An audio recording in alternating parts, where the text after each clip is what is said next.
Like nothing is breaking this gradient. A lot of decent people watching this, they would go, oh, well, it's terrible, all this corruption, but what can we do?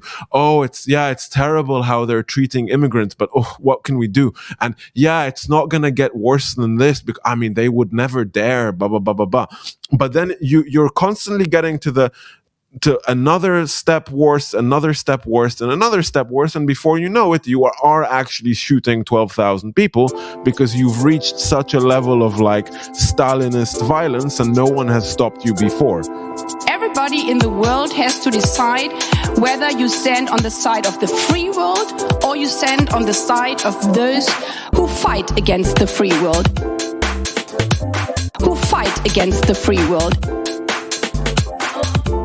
And we are standing here on the side of the free world. This is a moment of truth.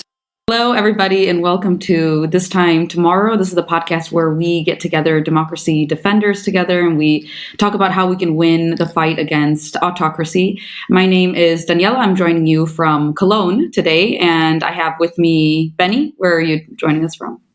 I am watching the various debacles happening across the globe from Munich at the moment. Okay, very good. And Amri? And I am, as usual, here in Brussels at the center of gravity of European decision-making. So, you wish. I wish indeed. I wish. There's hope. Me too. I'm with you there. Yeah, perfect. Yes. In this episode, we're going to be diving into what we're going to call the tale of two crackdowns. We're going to look at two very different contexts. We're going to look at what's going on in Iran with the ongoing revolution that has now led to 2,000 people dead. Nearly 20,000 have been arrested. So we're going to zoom in there. And then we're going to look across the Atlantic to our friends in the US, where democratic institutions are also just hanging by a thread. So we'll talk about what's happening on the ground, especially the situation in Minneapolis and in Minnesota, and basically how governments are going to justify the use of force, where the red lines are, or where they should be when it comes to protest. And just to be clear, also these situations are of course not the same, but comparing them I think helps us see patterns where one could lead then to another, where the slippery slopes are. So that's what we're going to be diving into today. Yeah, Benny, Amri, how have you been seeing? Let's start with the situation in Iran. Give us maybe a little bit of the context, what has been happening there. Of course, we've been watching. They're also in blackout right now, right? So no access to internet for almost a week now. And yeah, how are we looking at it from Europe? So I think this tale of two crackdowns and looking at these very extreme situations, of course, what's happening in Iran is horrendous and, on a massive scale. There have been a variety of different numbers reported in different outlets. It's very hard to tell how many people have actually been killed and arrested. I've seen reporting that is as high as 12,000 killed. Some are reporting 2,500, 3,000, 6,000. It's very hard to tell. There have been around 20,000 arrests reported, some lower, some higher. And, people being arrested are also not, probably not being treated very well. So clearly, like on a human scale, this is massive. I think the reason why it's really useful for us to think about this in terms of a tale of two crackdowns is that we're seeing the US and Iran in two different opposite sides of an authoritarian pipeline, where in the US, we have a government that is working to overthrow the constitutional order and impose an autocratic regime using a playbook that pretty much every other example of an autocratic regime has used, including the Iranian example from back in the day. And then we have Iran on the other side of the pipeline, very different context, very different people, different religion, kind of these messianic mutation of Shia Islam, came into power in 1979, overthrowing an American-friendly dictatorship back in the day, and now reaching sort of a critical point where it looks like the country is reaching a state of collapse almost. And the people are standing up to overthrow this autocratic government. So I think it's quite useful to understand that these are similar patterns that are playing out. It doesn't mean that you can compare them directly. It doesn't mean that, we're equating, a few people shot in the US to 12,000 people or however many thousands being shot in Iran. But it's really important to compare. I think from the European perspective, there are some patterns that we should pay attention to, that we should really, really avoid having it play out in our own countries, and also understand geopolitically what does a collapsing Iran look like, and we can dive into any of these. But this also comes very directly from German history. One of the things that the Nazis did back in the day when they took over is they set up the SA, the sort of street hooligan group, that would kind of go around beating people up in the streets.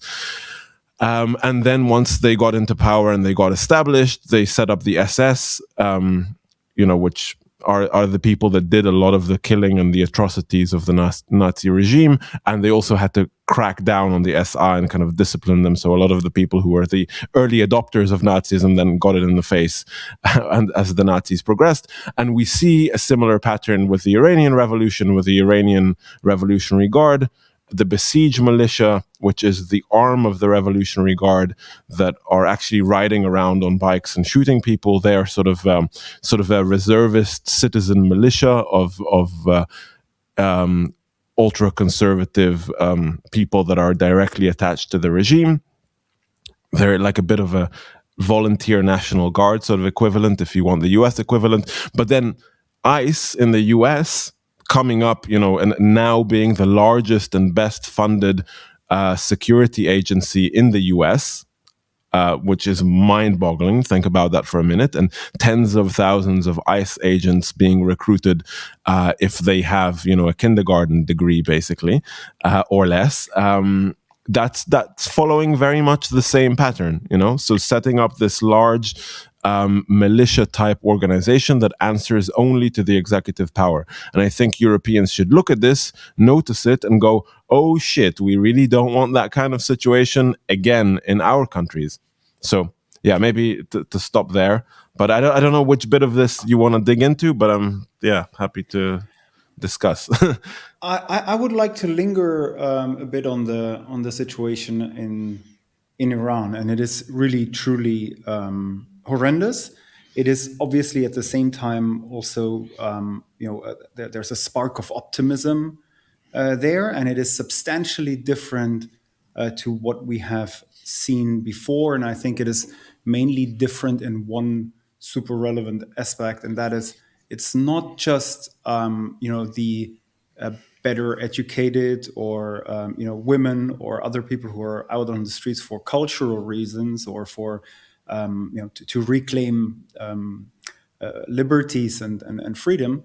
It is the shopkeepers, and there's a very deep economic dimension to these protests. So when I heard that the bazaris are out essentially, that's when you really know that shit is happening and the regime is in real trouble, because you cannot isolate the protesters in the same way that you maybe could before, when you had these massive protests in 2022 around the death of Mahsa Amini. You had a group of society coming out and protesting and being outraged, but you probably did not have this, or you definitely did not have this kind of full mobilization of the entire society. And it was also what we saw in the context of the various Arab revolutions. When you have the general everyman out on the street because the price of commodities and food and bread and fuel and so on is just getting too high to still make a living, that's when regimes really crumble. And I think that gives me a different sense of optimism than maybe in the past. And I think there's a real opportunity for change.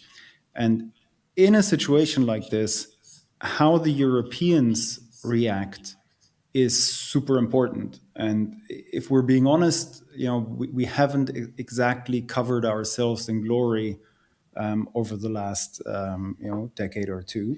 We have really looked at the entire, like Iran was looked through the prism of nuclear proliferation mainly. So there was this nuclear deal that was struck in 2015, and the Europeans were quite instrumental in getting that over the line.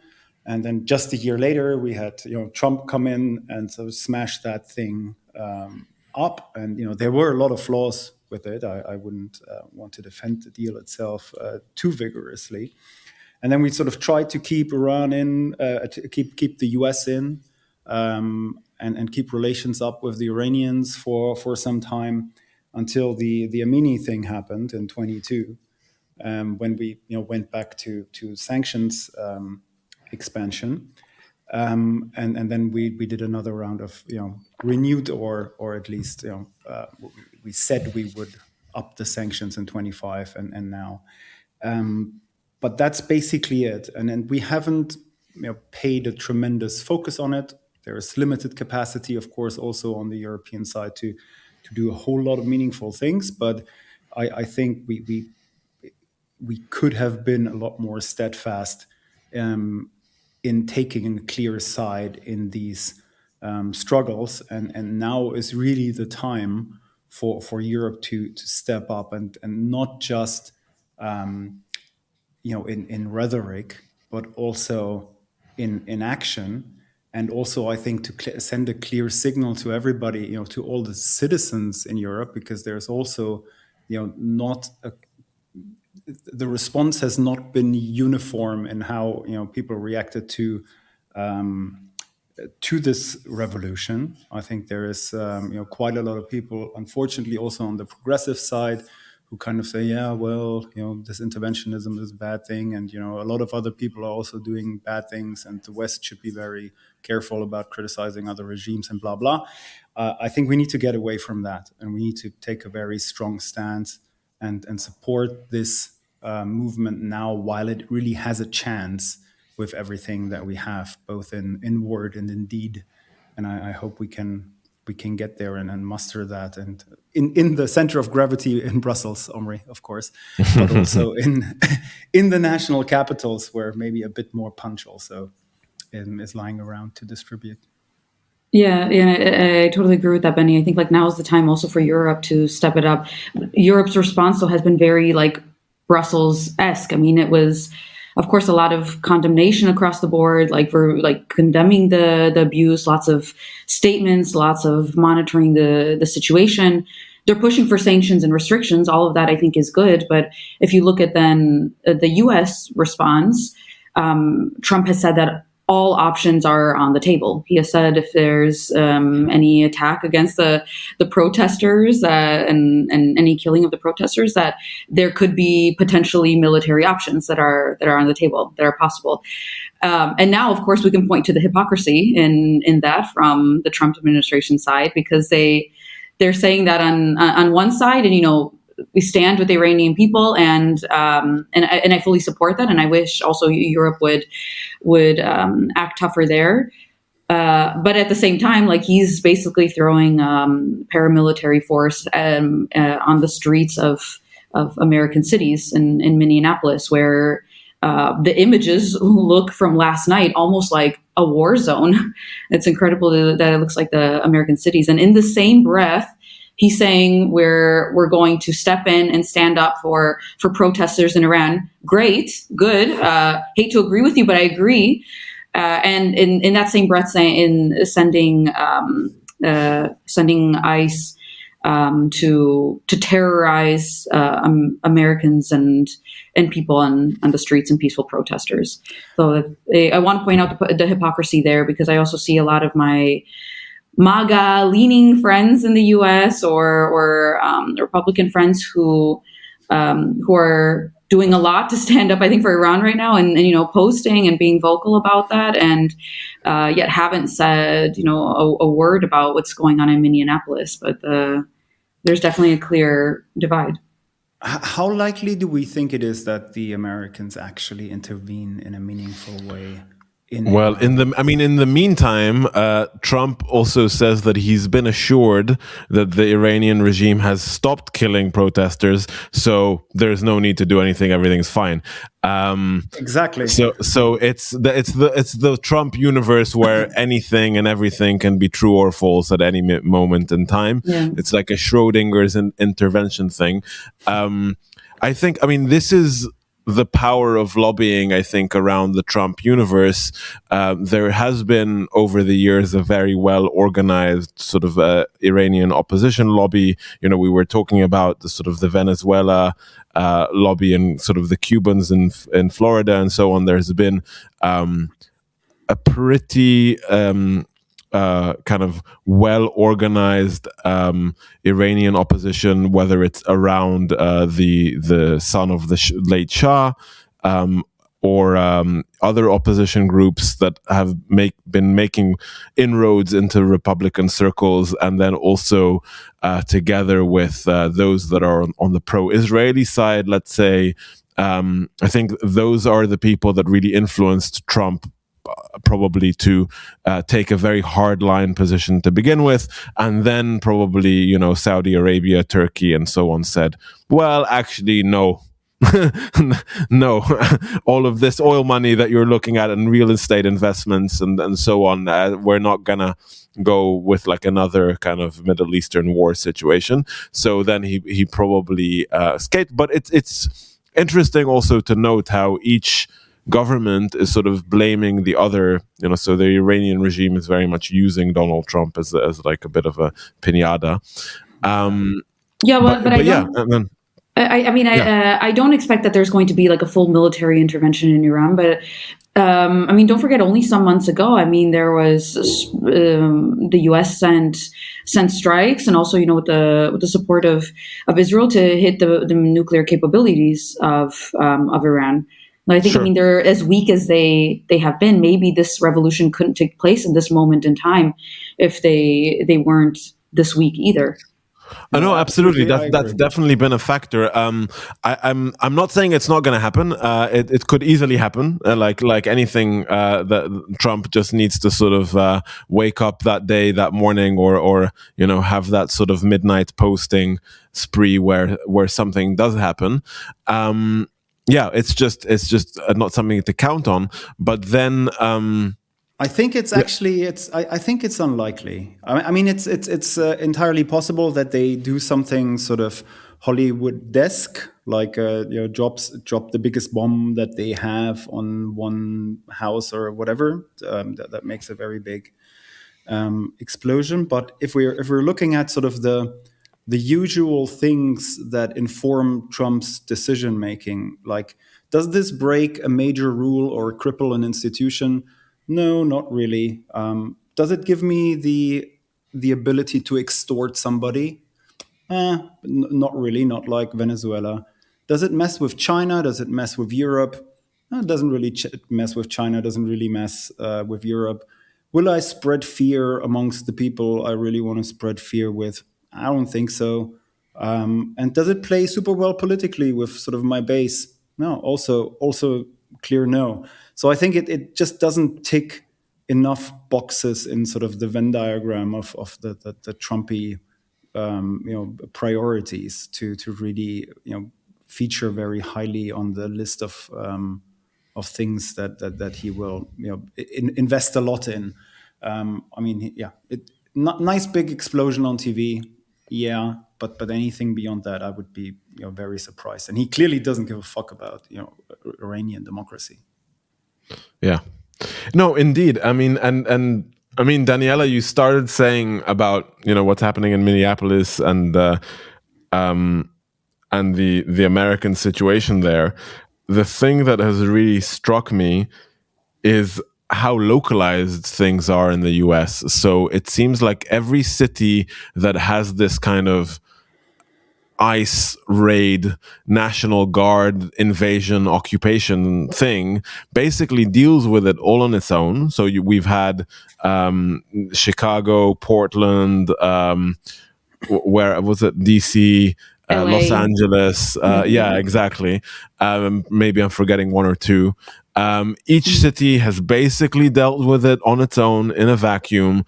The Democrats have sort of, shouted about it and were outraged about it. But again, in Minneapolis, even when someone has been shot, there doesn't seem to be any other type of response.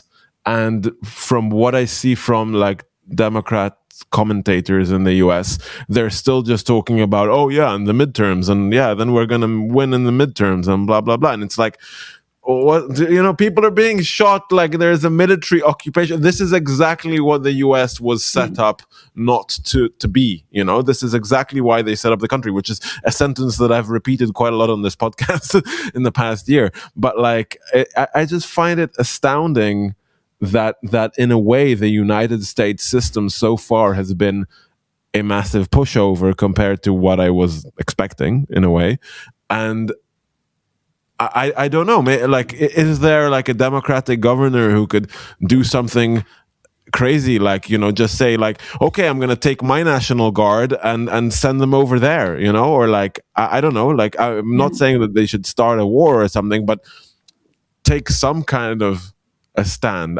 Do you see anything moving in any direction there that is different from what we've seen so far? No, it's been very isolated. The response has been really, especially by the Minnesota leaders. So by Governor Tim Walz, he had a statement out. He put it out yesterday. I think also like very strong video statement. Clearly blasting this operation, saying it's fully unconstitutional and dangerous. Not going so far as saying we're going to mobilize our state troops. But of course, there's like a clash now, also by local authorities with the federal police, if you could even call ICE like properly police. They're definitely not trained enough for it. And then of course the Minneapolis mayor Jacob Frey has now is all in the national spotlight and has impressed me quite a bit. With his response. On live national television saying, get the fuck out of Minneapolis, and it's just, it touches something like also just like the ruthlessness of it. Like, I think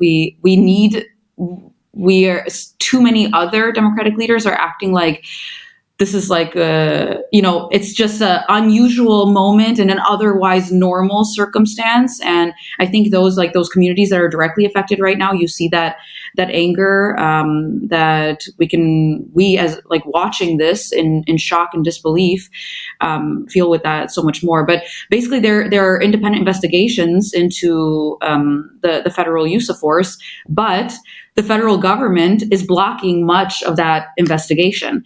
And the very federal agency that's meant to also investigate the killer of Renee Good, this 37-year-old mother, this resident who's just driving her car, posed no threat to the officer. We've all seen the video, so I think we don't need to go over that.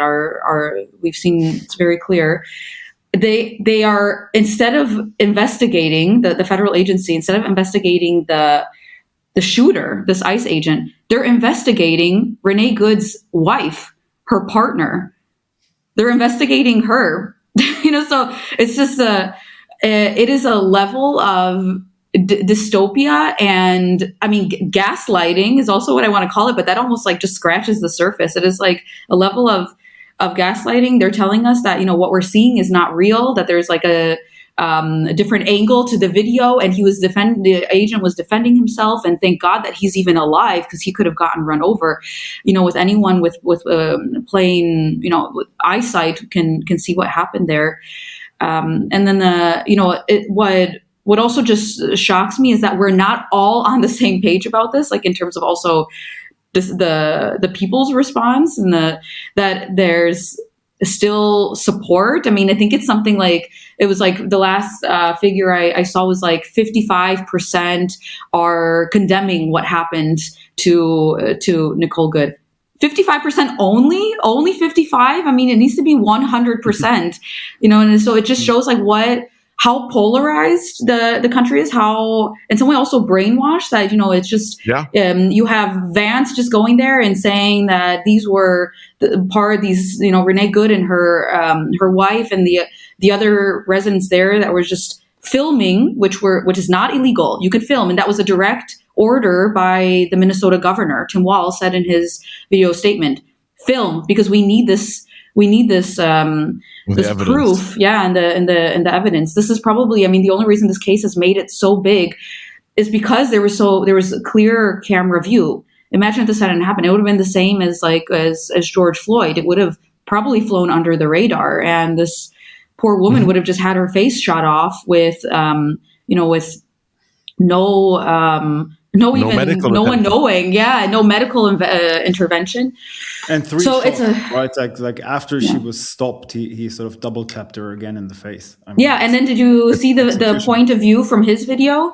What he said? So then he also called her a fucking bitch after he shot her in the face several times, shot her face off, and then he turned around. Well, I don't know. That doesn't sound like the response of a guy whose life is almost in danger and on the floor and about to get run over. It sounds like the response of a guy who had, wanted to take revenge and was hot-headed and had no business even handling a gun, let alone being in uniform. And no training.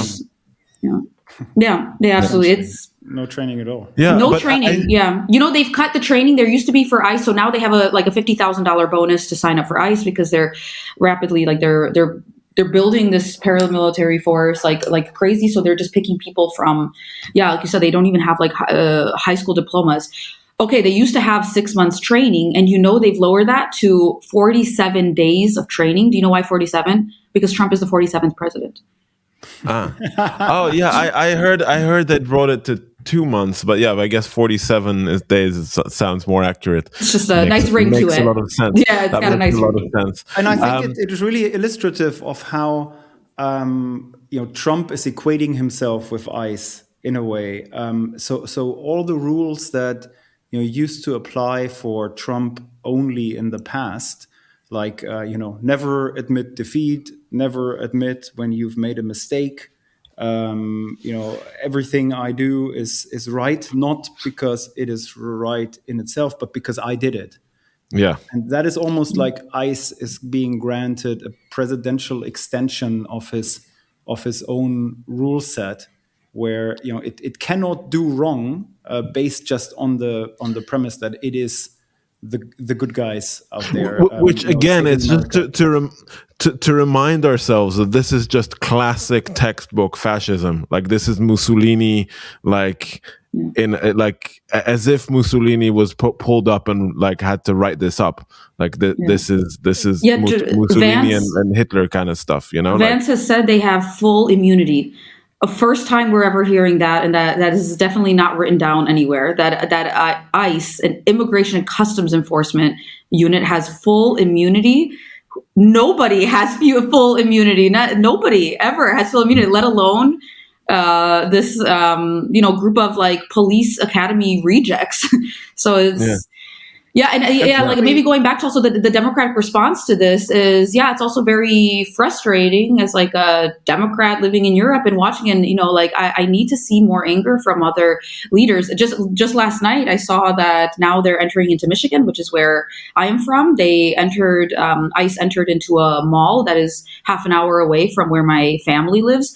Do I have to worry now? My parents have accents. They're not born in the US, and they're not carrying their passport around with them driving around. It's to the point. It's really terrorizing our communities. And now, it's every aspect of your life is going to be touched in one way or another, because Nicole Good was not an immigrant, nor did she ever have a chance to show any of her immigration status. And she was just because it was a guy who was hot-headed and should have had no access to a gun, and was probably also like a sexist and a misogynist, and couldn't stand, that this woman was blocking the street. Also a lesbian couple, and a lesbian couple, with her partner. So which maybe wasn't clear at the start too. I don't know if that was like also obvious to him, but even if it was, then this is also like an LGBT hate crime. That investigation should be played out. Honestly, how far did he was able to react to the situation? But the local authorities are their investigations are being blocked. This could also be like an LGBT hate crime on top of everything else that it's horribly is. I don't know. And I think that there is this decision, but clearly they are playing this up now, almost like because she was a lesbian, she kind of deserved it anyway, and that's just appalling. And I think there is a gradation here. Like there is a kind of a downward spiral of the people that are in the limelight that are being affected, so or outside of the limelight coming to the center. So, and it's that classic, I'm sorry that I keep bringing up these kind of classical 1930s 1940s references, but like it's the first they came for poem, right? Like, so in kind of the degradation of norms and things that we care about, first Trump said outrageous things, grab him by the butt and this and that, like he really like lowered the bar massively. Then he introduced a lot of just very obvious corruption, a lot of just lowering the norms as far as possible, and this kind of crass like not caring about things that normal people care about, and crime that was essentially theft, corruption, bribery. Then you have a situation where you start applying real significant violence to people who are crossing the border, and you start putting children in cages, you start putting people that are coming over the fence in inhumane conditions. Then you start shooting people in boats, and the whole kind of drone strikes on random boats in the Caribbean, and suddenly you've started actively killing people. Then you start, or simultaneously you also start rounding up people and putting them in detention camps and concentration camps where they disappear, but they are illegal immigrants, or they're undocumented supposedly, so people are like, oh well, what's going on, who's being picked up? Then you come into communities where there might be illegal immigrants, but you round up everybody else anyway, and then you end up shooting your average American white woman in the face on camera, and there's no like nothing is breaking this gradient. A lot of decent people watching this, they would go, oh, well, it's terrible, all this corruption, but what can we do? Oh, it's terrible how they're treating immigrants, but oh, what can we do? And it's not going to get worse than this, because they would never dare, blah, blah, blah, blah, blah. Yeah. But then you're constantly getting to another step worse, another step worse, and another step worse, and before you know it, you are actually shooting 12,000 people because you've reached such a level of like Stalinist violence, and no one has stopped you before. This is exactly how it happened, and this is how it also happened in the Soviet Union and in lots and lots and lots of other examples. So we don't want to equate the Iran situation and the American situation, but I think it's important to realize that these are on the same gradient, just very like downwards, And if you don't stop it at some point, you're gonna get to some really, really unpleasant places. There's a binary difference, I think, here and that's one that Trump is already working on, and that is, to what extent has the violence been legalized and institutionalized? And one thing that I'm pretty sure will happen, and that they are also counting on happening, is that more of these ICE agents are just going to get shot. The Americans are, a very thoroughly armed population, and if you go into urban centers and you start messing with people in places like Texas, and 80% of the people carrying very big guns might be in love with Donnie, but certainly not all of them, and certainly also not in the urban centers, and they still like their guns. So at some point, these crazy ICE people are going to mess with the wrong Texan, and they're just going to get shot. And the thing is, when will he send to Texas? He's just terrorizing blue states. These are all blue cities he has sent them to. But then at some point, what they will do is they will bring up the 1807 Insurrection Act, which you can pull in the U.S., which sort of gives the president the power to bring out the troops inside the United States when there is a threat to the order, or if there's an actual insurrection happening. They're going to call the people who are armed and shooting ICE people insurrectionists, and they're just going to go full military occupation. And I think they're hoping they can actually get that done before the midterms and shut down the midterms. I think Trump actually posted about this yesterday. I think he literally. He's threatening using the Insurrection Act. He hasn't revoked it yet, but we might be days away. Yeah, exactly. And I think that there is another sort of link here that the Democrats should be paying attention to, is that there is clearly, a very intensive revival of U.S. white supremacy happening. The alt-right is, generating a lot of new ideas and reaching out to things that were niche and a bit, off the grid previously. And the White House, it has been, I think this was a report in The Guardian yesterday, for example, the White House communications team has been putting out tweets and social media posts about the Greenland issue.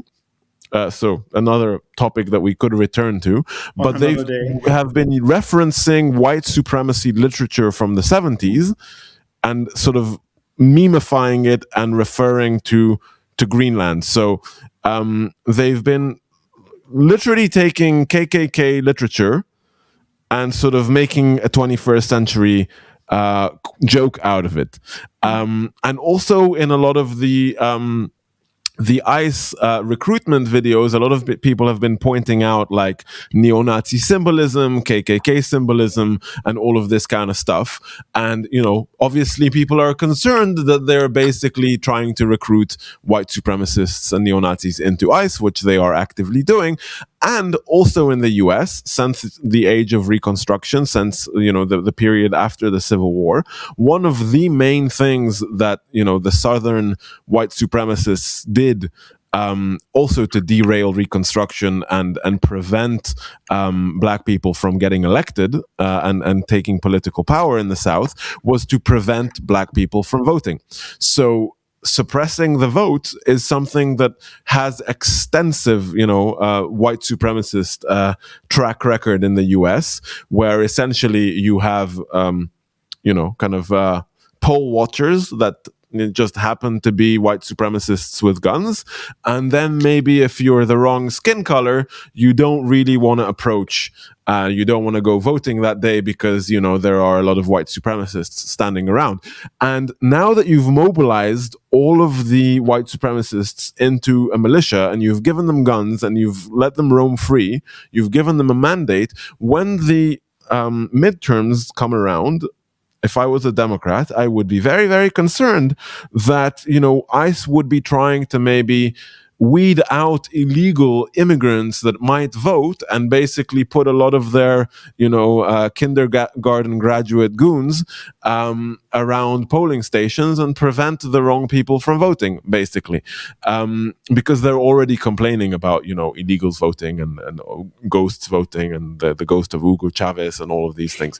So I'm just not seeing enough Democrats talking about this at all. Like I don't see anyone on that side kind of taking any kind of action around this, what's obviously coming their way in a way. Yeah, because I think that the messaging is so focused on all of the pundits and are saying this is going to be an affordability election, this message. And I think that they're and at least, they have message discipline on that, like on the affordability, and it's like taking it's definitely taking like, out of the Mamdani playbook is like, stick to the topic of like affordability, but you can't be then blind to everything else that is happening. There is going to be no such thing as, going to the store and buying groceries when we're going to be in a civil war.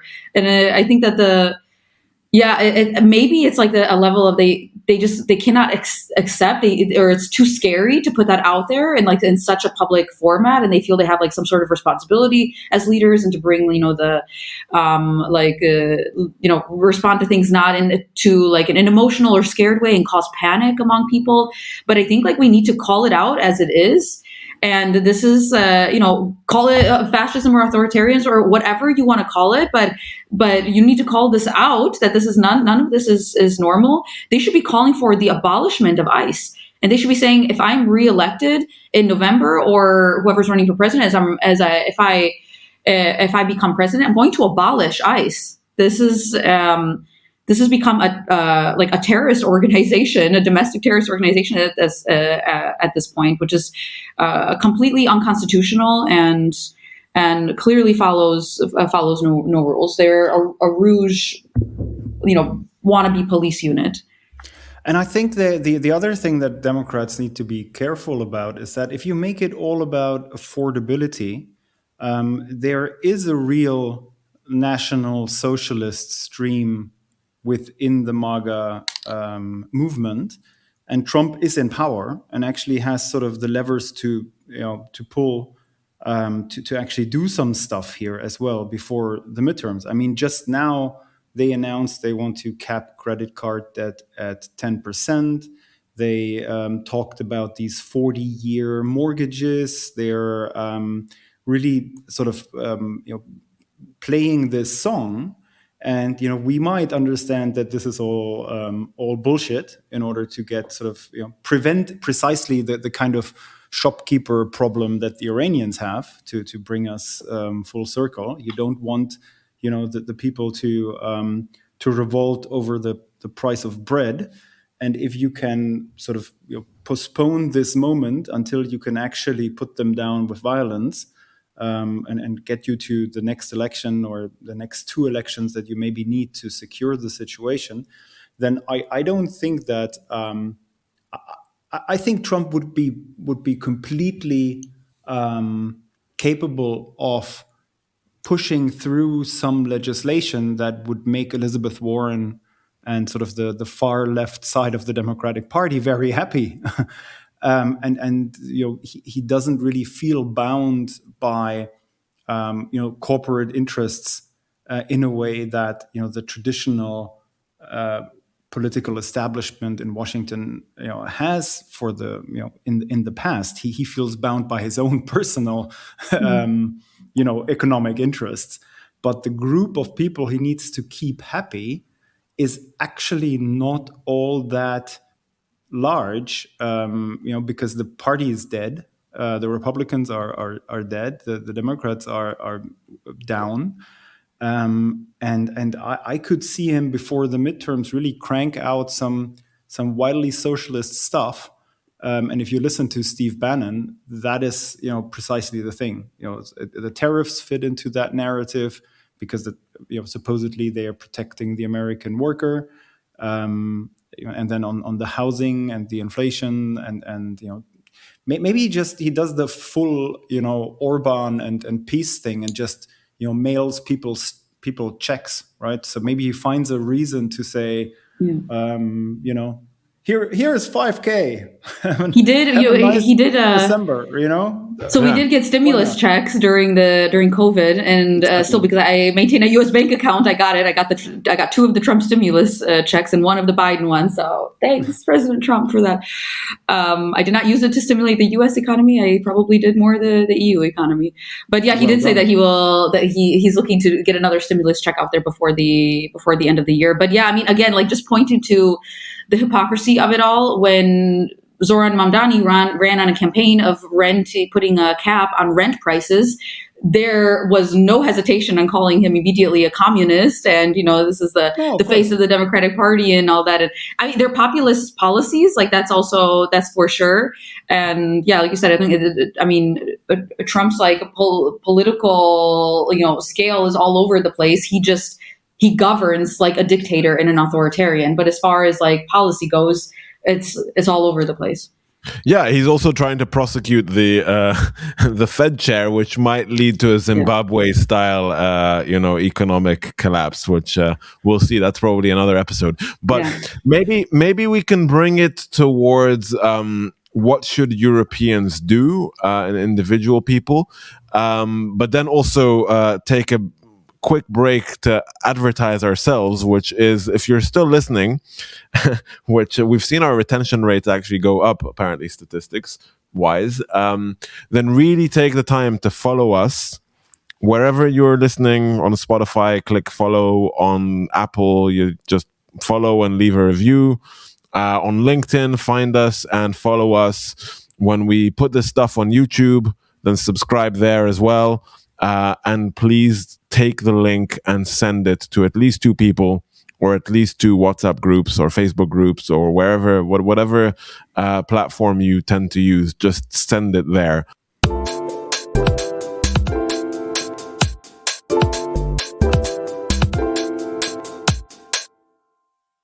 Yeah, so shall we try and land it in kind of what Europe should be doing, what European listeners might be able to do? Yeah. No. Well, we gave him the call that. Yeah. I mean, I would also say I saw that there's a lot, there's so much conversation around content creators right now. I think that they're like so much of what was happening in Minnesota.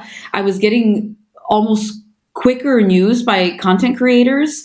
And, like people in the Instagram reel and like a TikTok kind of style of like breaking news, here's what's just happening.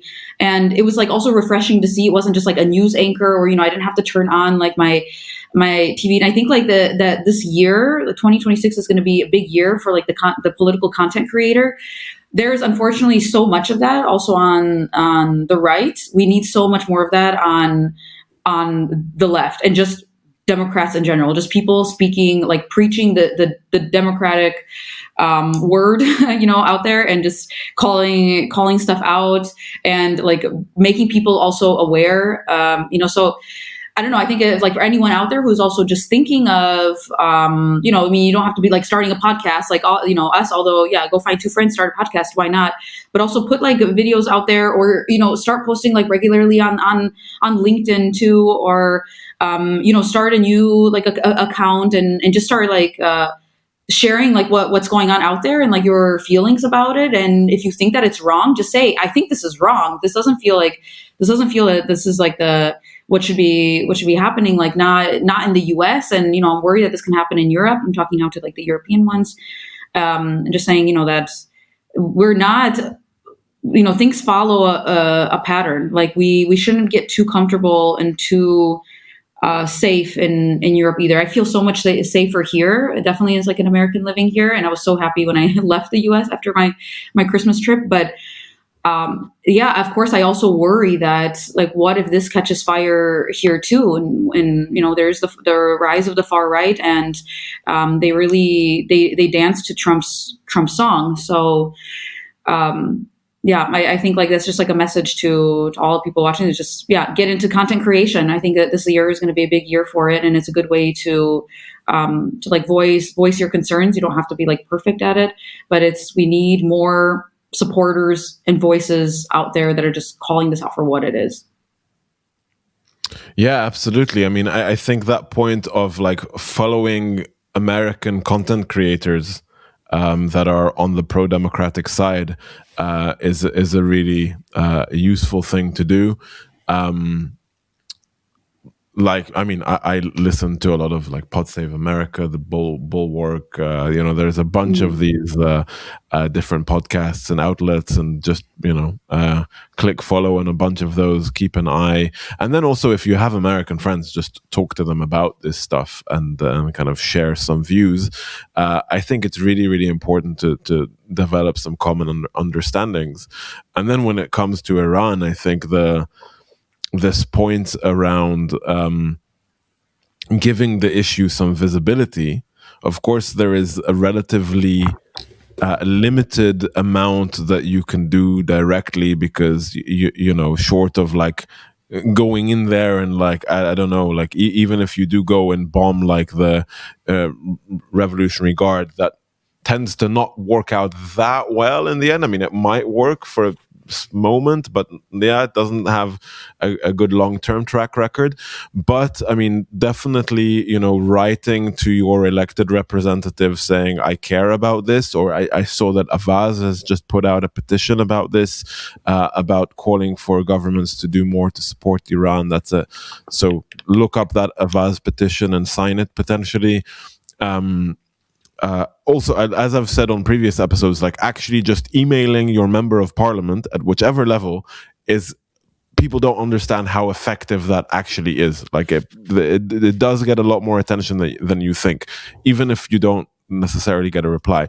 And then also, what we've seen with Iran is the importance of an internet connection. So the Starlink infrastructure that has been put in place over the years by, you know, opposition-minded people, has enabled some internet connection to be maintained. The Iranian regime is using like military jammers to block Starlink as much as they can, and also if you get caught with a Starlink dish, you pretty much get executed now in Iran. But you know, in a lot of these places where you have autocracy or very fragile democracy, alternative internet infrastructure is really, really important, and it's like a life-saving situation. So that's Thank something. You, Elon Musk. Yeah, well, I mean, Elon Musk is an asshole, but like this particular technology is actually very useful. I mean, I'm not giving him any credit for it. He doesn't deserve it. But you should. No, fuck him. Absolutely. But like, no, but I think it's not the only way of getting internet infrastructure through. And this is something where the European Union and national governments should take note and make sure to support building up kind of, let's say, civic internet infrastructure in other places, and be able to send some material and equipment also into Iran as much as possible. So, yeah, that's what I would say. I have a final call to action also to Americans, if anyone's listening to this, a very quick one, and I should be doing this as I'm involved with the Democrats abroad here in Germany. It's a midterm election, and you know, U.S. citizens, a lot of people don't know this, but they never lose their right to vote, no matter where they live in the world, no matter for how long they've been away away from the U.S. You never lose your right to vote, and you can register for your absentee ballot. You should do that now. You have to do it every calendar year. So if you voted in the last presidential election, it doesn't guarantee that you're getting your absentee ballot this year. You have to do it every calendar year. I see Omri's face, like that's big shocking. shock. Yeah, you know, why make things easy when you can make things difficult? So, but it's, the good thing is it's relatively easy to register. So you can just go to votefromabroad.org. It's nonpartisan. You request your absentee ballot there. Everything is, as we started this show talking about, very decentralized in the U.S. So that message is going to be sent directly to your local elections officer.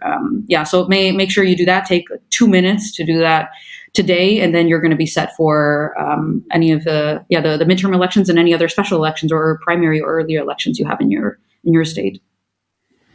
Fantastic! Thank you both so much. This is a good list to tick off. We're still in the first month of the new year, so maybe it's a bit late for resolutions, but it's still sort of very much within. Yeah, but you've probably already given up on most.